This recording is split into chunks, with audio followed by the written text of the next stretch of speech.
금요일입니다. 새벽에 만난 하나님 오신 여러분들을 예수님의 이름으로 환영합니다. 같이 기도하겠습니다. 하나님 감사합니다. 오늘 금요일입니다. 하나님 여전히 살아계시고 또 우리에게 하나님이 잠을 주셨고 깨워주셨고 하루를 주십니다. 하나님 말씀으로 시작해서 우리가 오늘 밤에 또 잠드는 순간까지 말씀의 능력이 나를 움직여가게 하여 주시옵소서.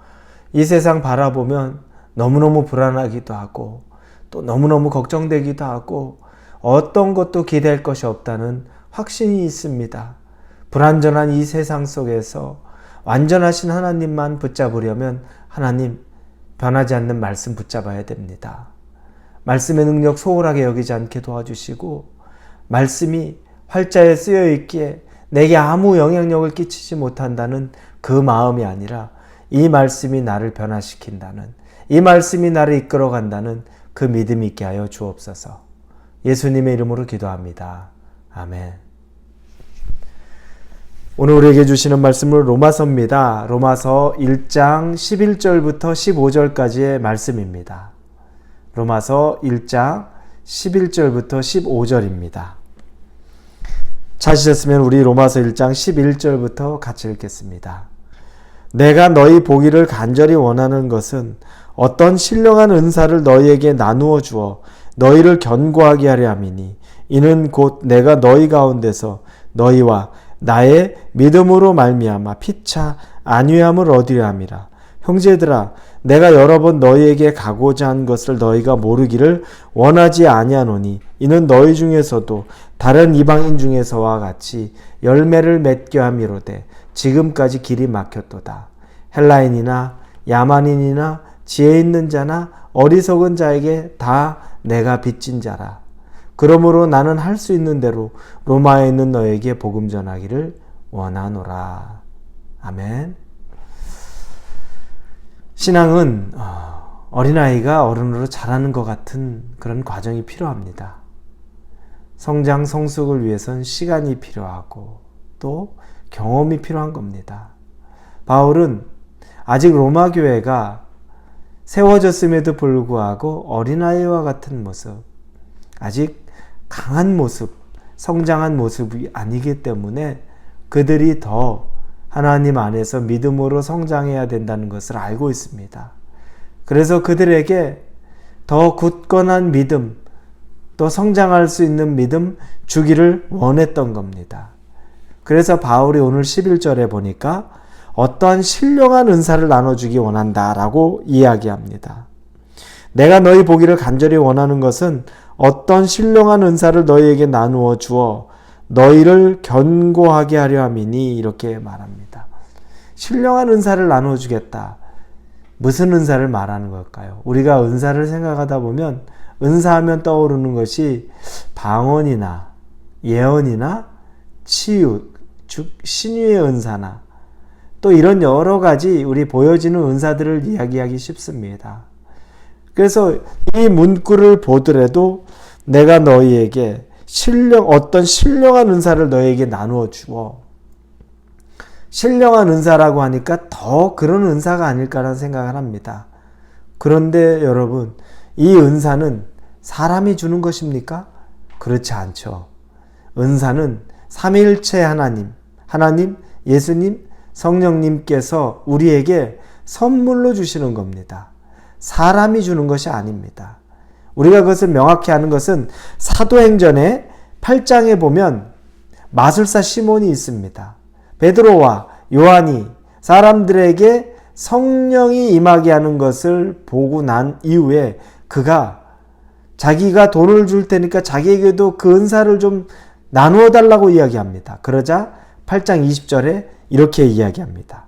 베드로가 이르되 내가 하나님의 선물을 돈 주고 살 줄로 생각하였으니 내 은과 내가 함께 망할지어다. 은사, 성령이 임하는 것은 하나님의 선물입니다. 이건 하나님의 주권입니다. 하나님이 원하심에 이루어지는 겁니다. 사람의 손으로 이루어졌다고 해도 그 주권과 그 의미는 철저하게 하나님의 손에 있는 겁니다. 베드로는 도구가 되었던 거죠.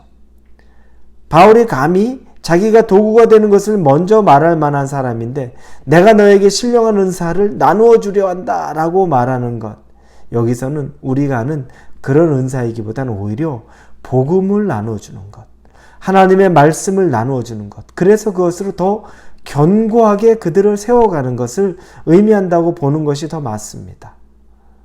바울은 그 교회가 성장하고 성숙하려면 복음의 말씀, 즉 하나님의 말씀에 더 단단하게 서야 된다는 확신이 있습니다. 말씀에 서지 않으면 여러 사람들이, 거짓 선지자들이, 거짓 교사들이 와서 자기가 알고 있는 가짜 복음을 전하는데 말씀을 모르니 분별을 못합니다. 우리 주변에 얼마나 많은 사람들이 잘못된 복음에, 잘못된 교리에 속아 넘어갑니까? 이단에 너무 쉽게 빠집니다.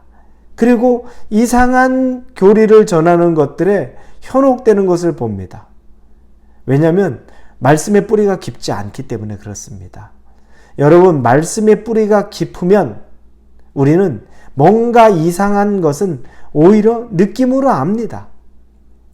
여러분이 집밥을, 즉 조미료가 들어가지 않은 음식을 집에서 아주 자연스럽게 늘 그것만 먹으면 외부에서 조미료 들어간 음식을 먹으면 바로 압니다. 아, 맛은 있는 것 같은데 좀 이상하다, 너무 짜다, 자극적이다, 왜 이렇게 자꾸 목이 마르지, 물이 먹히지, 이건 뭔가 조미료 들어갔다. 그거 알려면 집밥을 많이 먹어야 됩니다. 그래서 그 안에 자극적인 조미료 들어가지 않는 것을 먹어야 구분할 수 있습니다. 그와 같이 하나님 말씀에 단단하게 뿌리가 내려져 있는 사람은 이게 뭔가 이상하다는 것을 느낌으로도 아는 이유가 바로 거기에 있는 겁니다.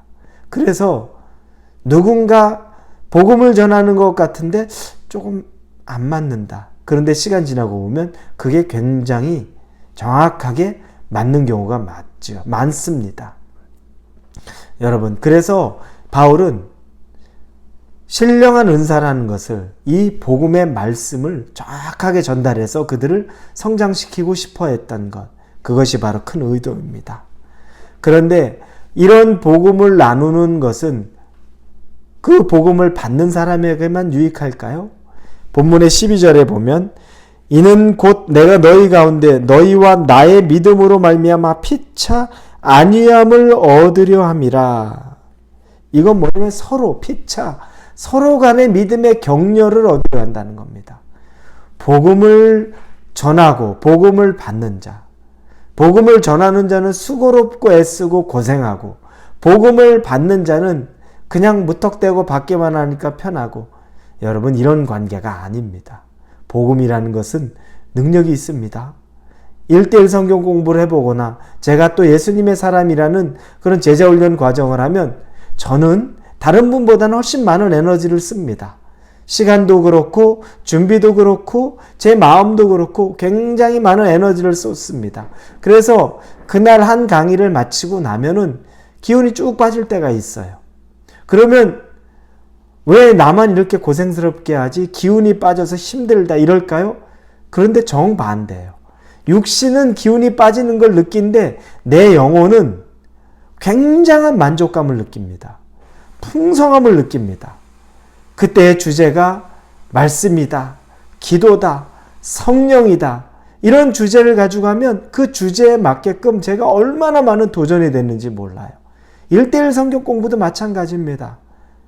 양육을 해주는 사람이나 양육을 받는 동반자는 은혜를 많이 받는 것 같은데 이 양육을 해주는 양육자는 그러면 에너지만 쏟나? 절대 그렇지 않아요. 양육자도 엄청난 힘을 얻습니다. 그 힘으로 또 사역을 하는 거죠. 그 재미로 또 사역을 하는 겁니다. 복음은 피차 서로를 격려하는 겁니다. 그러니 여러분, 나만 고생한다, 나만 희생한다? 아닙니다. 하나님의 일을 한다는 건, 복음의 중심에 서서 하나님의 일을 한다는 것은 나도 굉장한 성장을 하고 있다는 겁니다. 그러니 혹시 여러분이 왜 나만 이걸 해야 돼요? 라고 생각하면 여러분 안에 은혜를 점검하는 거고 풍성한 복음이 여러분 안에 있는지를 점검해 봐야 되는 겁니다. 만약에 그렇지 않다면 그런 불평이 나올 수밖에 없죠. 왜냐? 왜 나만 고생해야 돼? 나만 희생해야 돼? 내가 얻지 못하는 게 있기 때문에 그런 말이 나오는 겁니다. 내가 누리지 못하는 것이 있기 때문에 그런 겁니다. 그런 부분이 있다면 여러분, 우리 은혜를 먼저 점검해 봐야 됩니다. 자, 그러면 이제 바울이 이렇게 하는데 14절에 보니까 왜 이렇게 바울은 진짜 복음을 전하려고 하나? 그는 복음의 빚진 자라는 표현을 씁니다. 빚이 있다는 거예요. 아니, 로마 교회, 자기가 세운 교회도 아니고 아는 사람도 아닌데 빚진 것이 있습니까? 로마 교회의 교인들에게 물질적인 빚을 졌겠습니까? 영적인 빚을 졌겠습니까? 바울이 무슨 빚진 게 있겠습니까? 관계상 없죠. 이 빚을 졌다는 건 뭐냐면 바울은 예수 그리스도를 통해서 이 복음을 받아들였죠. 성령의 만져주심으로 예수님을 만난 겁니다. 이 예수님을 만남을 통하여서 자기는 복음을 먼저 얻었어요. 근데 예수님은 이 복음이, 바울이 얻은 복음이 바울만 갖는 것이 아니라 그게 다른 사람에게 전달되어질 것을 원하셨어요. 전달하라는 거죠. 그 빚을 진 겁니다. 개인적으로 로마 교회에 빚을 진 것이 아니라 내가 가진 이 복음을 가지고 다른 사람에게 전달해야 되는, 아직 내가 복음을 전하지 않았으면 난 아직 빚진 자와 똑같다는 거예요. 그 사람에게 내가 빚을 갚는다는 건 그 사람이 복음을 받아들이든 못 받아들이든지 간에 내가 전해야 된다는 거죠. 이런 복음의 빚진 자에 대한 모습을 가졌다는 겁니다. 그래서 정말 은혜가 있는 사람, 복음의 빚진 마음을 가진 사람은 자기 구원에만 머물지 않아요. 주변에 전합니다. 예수님을 전합니다. 전도합니다. 초대합니다. 예수님을 알리려고 노력합니다. 왜냐하면 복음의 빚진 마음을 갖고 있기 때문이죠. 사랑하는 우리 홀리웨이브 성도 여러분, 여러분 마음에 복음의 빚진 마음이 있기를 원합니다. 그래서 여러분만 평안하면 안 됩니다. 여러분 주변에 예수님이 전달돼야 됩니다. 그것도 아주 여러분이 전달하면서 왜 내가 이런 고생을 해야 되지가 아니라 은혜가 있다면 그 일 자체가 여러분에게 큰 감사가 될 줄로 믿습니다. 우리 같이 기도하겠습니다. 복음의 빚진 자로 복음을 전하는 삶을 살게 하여 주시옵소서. 감사함으로 전하게 하여 주옵소서. 예수님의 이름으로 기도합니다. 아멘.